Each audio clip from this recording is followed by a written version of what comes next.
What's up, everybody? Welcome back to the channel, Band of Brothers, episode 2. And episode 1, you could already tell right off the bat. I mean, they started the show with interviews from those men who actually were fighting in this war. And it's just immediate gut punch and just emotion about what these young men were dealing with.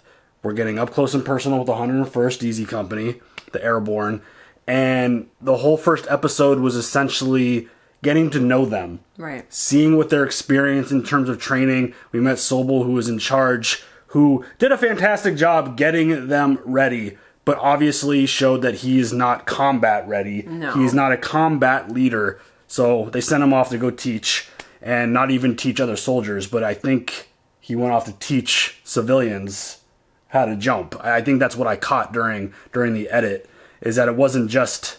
Damn. It's not like he's going to Top Gun to go teach. I feel like that would have been such a good job for him, because like he was a really excellent teacher. Yeah. I mean, he was hardcore with those freaking runs uphill. I mean, with what they're about to get themselves into, I think I saw a quote somewhere in the comments where it's like, the more you sweat in training, the less you bleed in combat. And it's like... That's interesting, yeah. The harder you push in that scenario, it'll prepare you physically and probably even more mentally for when you actually have to go perform tasks under those unimaginable type of situations. And not this one. Not this one, you guys. I could barely get through a freaking Spartan race, and that is not even a comparison, but like, I thank God for this one helping me push my butt up over things. It's just one of those things where, like, obviously this is a show, but obviously this is real life as well. This actually happened. These men and young men went to war for this country and fought, you know, in the World War. And it's just so insane. And just, there are certain moments that just really kind of sucked me in. And I think you agree was one of the moments where, and it's going to take a minute to remember names, but where he was like one by one going up to every one of them, pulling them up, making eye contact with them before they were getting on their plane, before they were shipping off to go do, like, that was good for me. That's just one of those moments where it's like, that really hits you hard. And the way, just even one episode in, I could tell how well done this show is so highly acclaimed in terms of its rating and what people say about it. Like, I could already tell in one episode just how well it's shot, how well it's done, the way just it pulls the emotion and brings you into the moment, which is so horrifying, because it almost, to an extent, I think I said this during the episode, it almost feels like a documentary. Right. Where, I mean, we're even getting interviews from the soldiers at the beginning, but just the way the show feels, it just pulls you in and just makes you really feel this. And, I mean, the first episode was all about training and preparing. I can't even imagine what it's going to feel like when we actually, like, even on the plane, and just the silent just chill of just, you know what they're, like, you can't know what they're feeling. Like, that's an impossible feeling to even imagine. Right. And they made it feel just so scary. Terrifying. So, yeah, that's where the episode left off. So I would imagine we're getting into this second episode, and like, I'm really excited to watch this show because, again, it's always good to remember, and it's always good to never forget those who have fought and died and sacrificed so much for us. Like, I love our soldiers. I love all of you. Anyone who's ever done anything, thank you. For those that have served, that have currently served, and also for the families that have supported those soldiers. Yeah, it's just so insane. And as excited I am to watch a really high quality level of TV, I'm also horrified to continue to experience these things, because again, this isn't fake. Like, it's a show, yes, but this all played out, and it's just, this is like watching Chernobyl. Yeah, it's like, essentially to know that stuff actually happened. Yeah, and it's really good just to never forget. So, you ready to jump into episode 2? Yes. First off, also, yes, thank you for your service, but also, happy Mother's Day. Oh, yes. Happy Mother's Day. Thanks. This is coming out on Mother's Day. So thank you to all the mothers, grandmothers, siblings that are acting as mothers, fathers that have the mother hat on. Thank you. Everyone. Thank you so much for doing a good job. Don't raise a bunch of buttholes that we all have to deal with. Wow. That's our job as parents, to not raise a bunch of jerks that everybody else has to deal with. On that note, Happy Mother's Day! you ready? Yes. Let's go. Standing in the door, I could see the lights on a drop zone. And I had to assume that was our drop zone, way ahead of us. We had the red light, had everybody standing up, ready to jump. So when the plane started to get hit, the pilot gives me the green light. I'm out the door. That's an opening blast. It broke this chin strap that we had on this helmet liner. That's when I lost this famous leg bag that everybody talks about. Just flew right off my foot. Came from the sky, we hit in any direction you went. There would be enemy, you knew it. That was all part of what you accepted. This is to talk about. How do you prepare yourself? Mentally, each man must do that himself. To make that jump. In the back of your mind, you wonder what's going to happen. You've been trained and trained and trained, what your job is going to be. That's what you got to think about. We lost a lot of people that night. You try to put it all on your mind.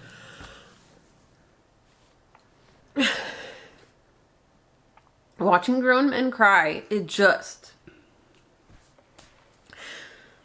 Like,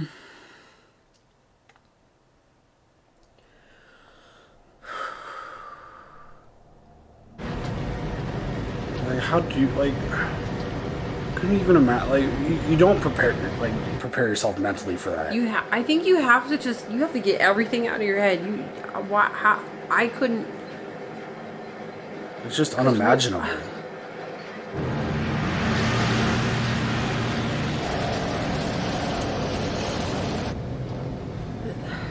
This is just terrible. The whole idea of, like, war, just...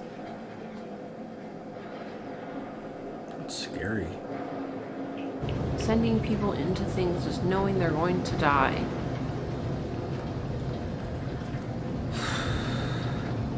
I mean, this feels a lot like the open to Overlord. Yeah. Because it's the same thing. Right, they're being shipped out to... Yeah. It's the same war, the same day. Oh my god.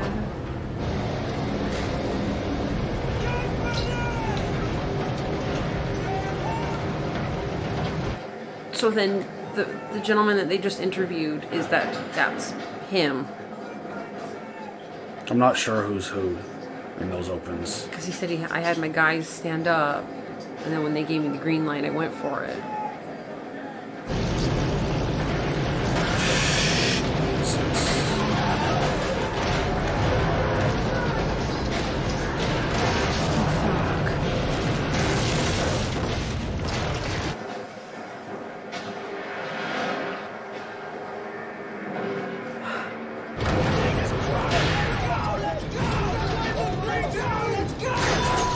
Oh my god, no!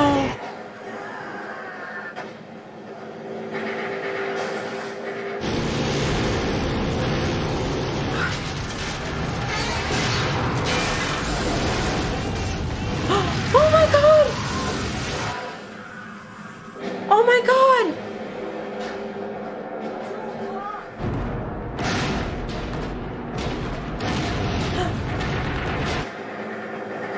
They couldn't even jump!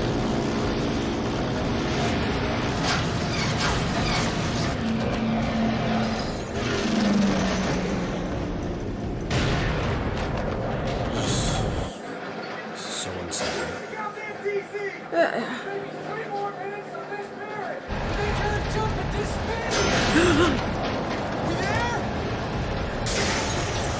Oh my god. This is horrifying.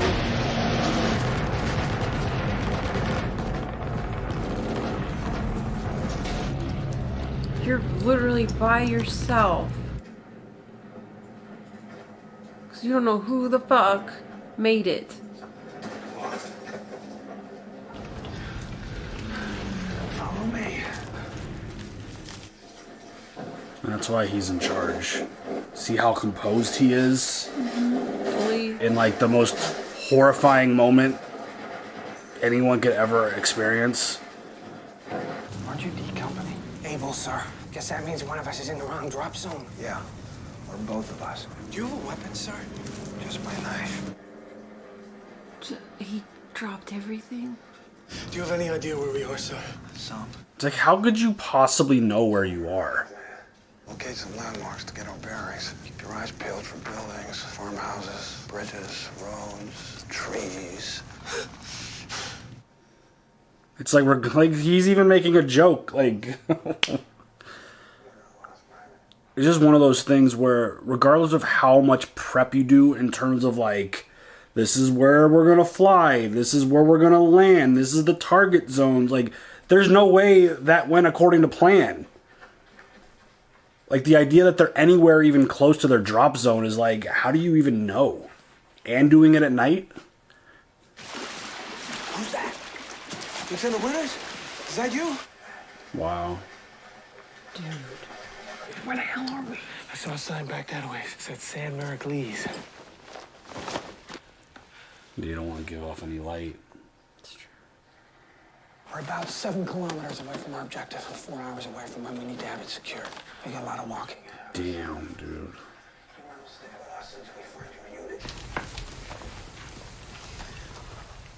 Flash. Thunder. Hey, everybody okay? Good to see you. This is fucking terrifying. Are you for real? Oh, shit. Wait for my command. It's okay.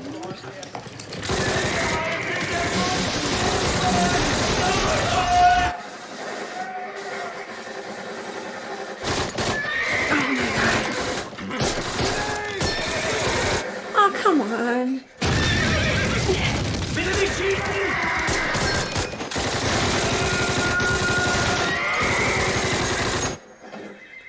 Oh, shit.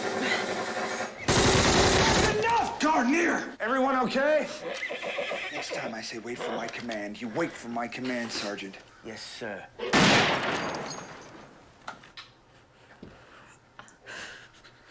you go, Lieutenant. Proud way.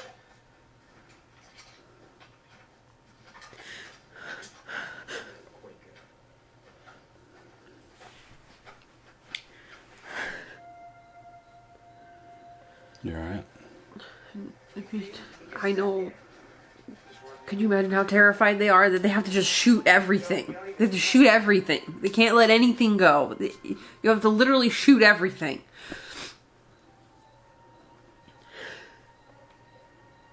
Because otherwise you could potentially be murdered. Like, it's... Oh, jeez. Anybody need supplies or ammo? Now's the time to get it. McDowell, you okay? Yes, Sergeant. I would not be okay. Oh my god. I couldn't tell what that was from this angle, and now... Top of the morning to you fellas. Enjoying the war? Where are you from, son? Eugene, Oregon. You gotta be kidding me. I'm from Astoria. What gives? What are you doing in that Kraut uniform? My family answered the call. All true Aryans should return to the fatherland. Join up in 41. You're shitting me, right?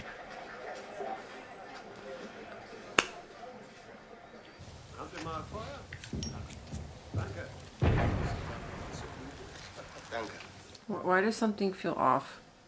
Like something's gonna happen.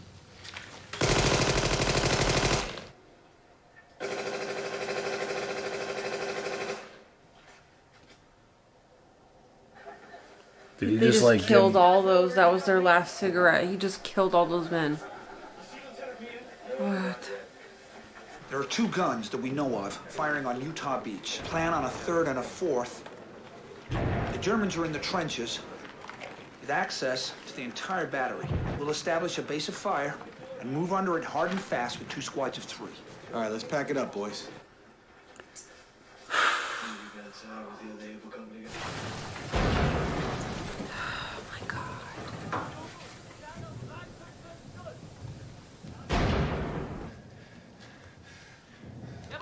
start fire to the right from the truck. Take 2 men and hit him from the left. Take Randy, envelop right, give covering fire. Don't give away your position until you have to. Oh my god.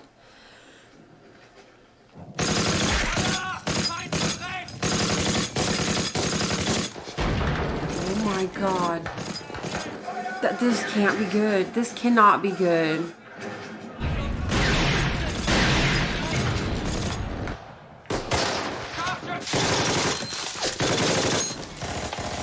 Holy shit.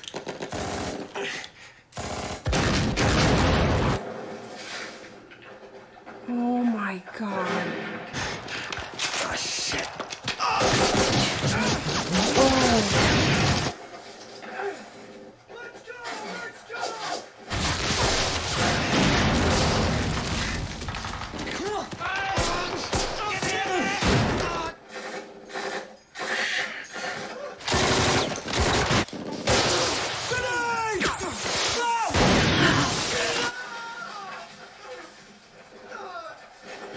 Oh shit!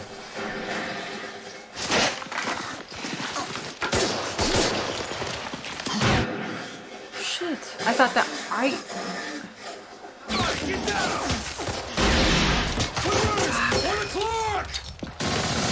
Oh no! No!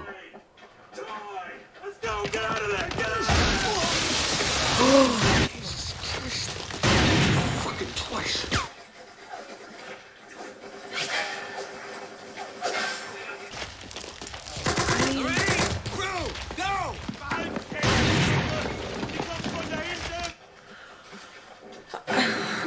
Oh my god. Can we not drop this one this time? Fuck.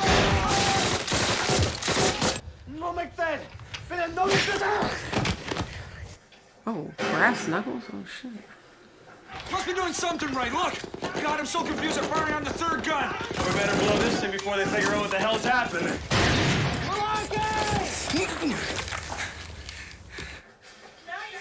Oh my god, dude. Christ, they must think he's a medic or something. He's gonna need a goddamn medic. Dude, You fuck. dummy! You fucking dumb!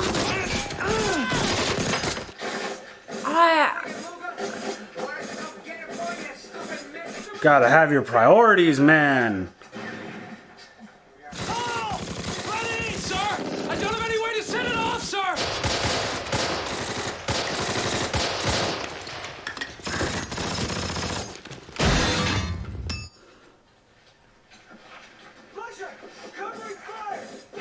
Dude, he's doing a really good job. He's amazing.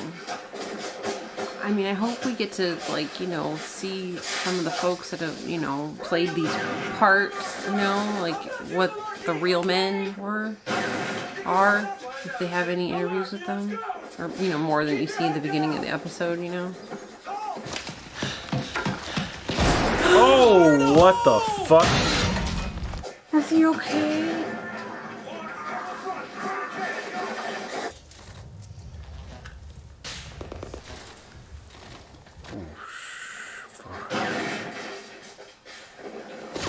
Battalion headquarters! Are you kidding? It's back that way! We know.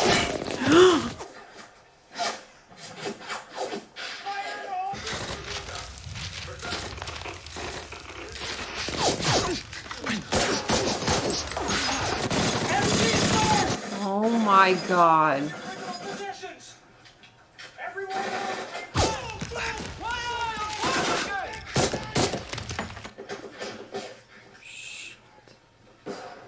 Jeez. We killed maybe around 20, so yeah, probably there's 40 left. I think we need artillery or maybe mortars might do the job.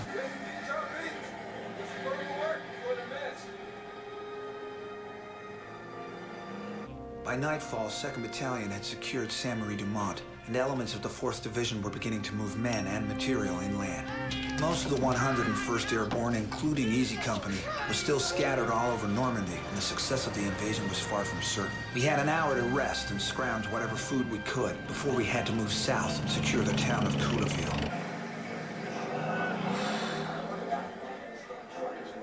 Any word on Lieutenant Meehan yet, sir? No, not yet. Don't that make you our commanding officer, sir? Yeah, it does. Sir.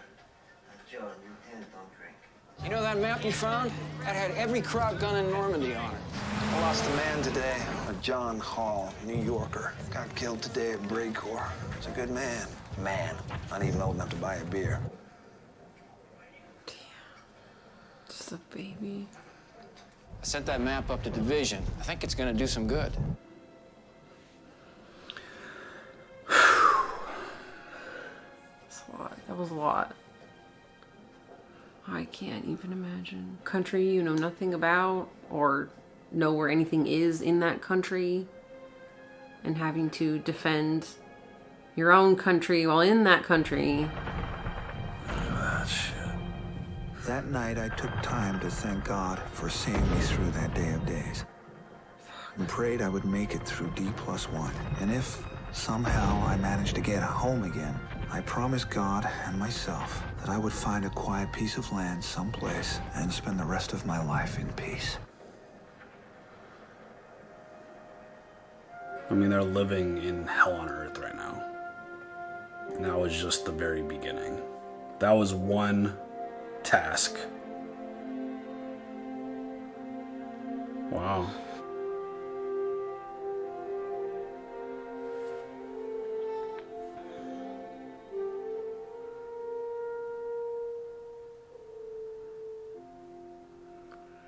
I love these things at the end. I mean, with the interviews at the beginning and then like the information at the end. It's just so well done. It's just, yeah. And it just hits so much harder because it gives it that realism feel. Like, these medals were awarded to these soldiers for that mission that they accomplished. Like, and that it's used, those tactics are used today. Yeah. That was just the beginning. That was one mission, and that was 3 guns that they had to go disable. And they said how many more guns? I don't know how many more. There was like a total of like 42 guns. A lot. But it was just non-stop action and just total anxiety just watching it. Like, my heart rate never stopped. It's just, Winters is such a good leader, and he just did an amazing job. Like, leading his troops, getting the mission accomplished. It is sad and unfortunate that one of his men did die. It's just wild. Well, I mean, and, you know, including other companies in, but, like, making everybody relaxed and... Yeah, he's... keeping his cool. He is very good in that role. Because he knows what needs to get done. He knows the objectives, but he also knows how to lead. He knows how to get his troops to do what they need to do and be except for a couple moments where they fired early or the one dude's trying to find one of those guns to bring home as a souvenir. It's like, outside of those two, it feels like he's got everyone just focused and doing exactly what they need to do. And it's just so crazy that all those jumpers they're scattered all over Normandy. They're just all over the place. How horrifying would that be, landing somewhere and not being able to meet up with someone that you're familiar with right away? You're by yourself. It's just the idea that, like, one of the dudes was like, yeah, I haven't accounted for 90% of my men. It's like, what? That's just the like, simple little things like that being said is just so insane. And just that the shot of them jumping and planes crashing before they could even jump, and just, there's no way you're hitting your mark because you were jumping earlier than you're probably planning to, and you're just, this company's now mixed with this company and scattered in this place with all these people. Like, they even found an American fighting for the Germans who was like, I didn't know that was a thing. I didn't either. That's new to me. I guess if you're first generation and you're like, son, we're going home to go fight this war. like, holy shit. Like, that kind of thing never even crosses my mind. No. Like, that's just so bizarre. Like, yeah, that was just wild. Because he was, like, fucking around. He's like, oh, where are you from? He's like, oh, I'm from where you're from, actually. And he's like, wait, what? Yeah. The 2 episodes in, it is really well done. Yes. I love just incorporating the real life at the beginning, like basically like bookending it with the real life, and then the show in the middle, which obviously is still real life because it played out. This is all real. But just hearing from the real soldiers and then just seeing the notes about the specific mission that we just saw is so cool. Yeah. So. Well, you know, and I just, you know, for all the history buffs out there, I apologize if I've said anything incorrect. It's kind of the heat of the moment. Things just out. So, thank you, though, for the comment section. Always. Absolutely. Any other thoughts? Nope. Love you guys. So yeah, leave them comments. We will catch y'all next time. Have a good one. Bye.